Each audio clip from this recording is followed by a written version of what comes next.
दोस्तों 1965 में इंडिया में अंग्रेजों ने फॉरेस्ट एक्ट पारित किया। उस फॉरेस्ट एक्ट से हुआ क्या कि जो भी मतलब फॉरेस्ट है उनके अंडर में आ गए, स्टेट के कंट्रोल में आ गए, ब्रिटिशर्स के कंट्रोल में आ गए। अब नॉर्मल पब्लिक जो यूजुअली फॉरेस्ट से सामान यूज़ करती थी, काम चलाती थी, अपना फॉरेस्ट उनका जीवन के जैसा था, अब वो ऐसा नहीं रहा।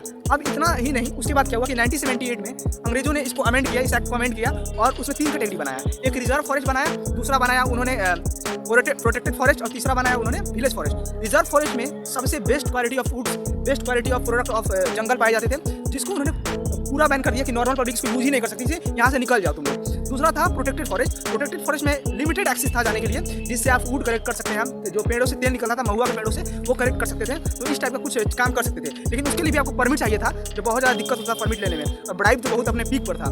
तीसरा चीज़ था विलेज वाला था। तो विलेज में क्या था ना कि जो ट्रेडिशन, जैसे आदिवासी लोग थे, तो उसमें आदिवासी लोग के लिए अलाउंस था, छोटा मोटा अलाउंस था, ज़्यादा नहीं, उसमें भी परमिट लगता था, हालांकि मैं बताया।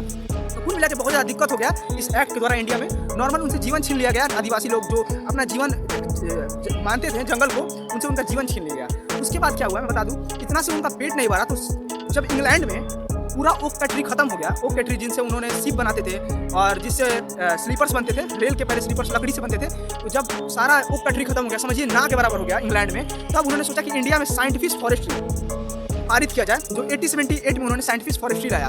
उस साइंटिफिक फॉरेस्ट्री में क्या हुआ कि आपको तो लग रहा होगा कि साइंटिफिक फॉरेस्ट्री कुछ अच्छा है, लेकिन उन्होंने क्या किया, सारा जंगल साफ करना शुरू किया और एक टाइप के पेड़ लगाना शुरू किया। एक टाइप का पेड़ मतलब कि एक होता है साल का, टीक का, नीम जैसा मजबूत पेड़ लगाने शुरू किए। एक टाइप के पेड़ अगर हो जाएंगे तो जंगल थोड़े कहा जाएगा, जंगल मीन्स की बहुत भिन्न प्रकार के पेड़। तो एक टाइप के पेड़ लगाने लगे उन्होंने, क्योंकि उनसे उनका रिक्वायरमेंट पूरा होता था। लाइक उनको मिलता था शिप बनाने के लिए अच्छी मजबूत लकड़ियाँ, फिर उनको मिलता था स्लीपर बनाने के लिए, उनका रिक्वायरमेंट पूरा होता था, रेल का एक्सपेंड करना था उन लोगों को। तो बहुत ज़्यादा एक्सप्लॉइट किया गया इंडियंस को, और मेनली जो जंगल को अपना जीवन परिवार मानते थे। और उनका मानना था ना कि जो लैंड है ना, वो जो जंगल है वो है अनप्रोडक्टिव है, क्योंकि ब्रिटिशर्स को तो उससे कुछ नहीं मिल रहा था, तो वो समझ रहे थे कि अनप्रोडक्टिव है। अब मैं बताऊं कि जब नहीं आए थे, जब अंग्रेज नहीं आए थे इंडिया में, 1/6 ऑफ द इंडियन जो लैंड था वो अंडर कल्टिवेशन था, 1/6 लैंड।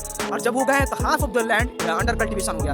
अंग्रेजों को उठा के, अंग्रेजी बिजनेसमैन जो थे उनको उठा के मतलब फ्री में बांट दिया गया लैंड, कि जाओ वहाँ प्लांटेशन करो, छोटे छोटे पैसों में, मतलब बहुत कम रकम में बांटी, जहाँ कॉफी की खेती करो, ये करो वो करो, और पूरी तरह एक्सप्लॉइट किया गया, जिससे नॉर्मल जो जंगल के लोग थे उनको काफ़ी ज़्यादा मतलब परेशानियाँ हुई। तो ये सब थी। ऐसी वीडियो के लिए फॉलो कर लीजिए हमारे पेज को और शेयर करिए, ताकि ये पता लग सके हर एक आदमी को।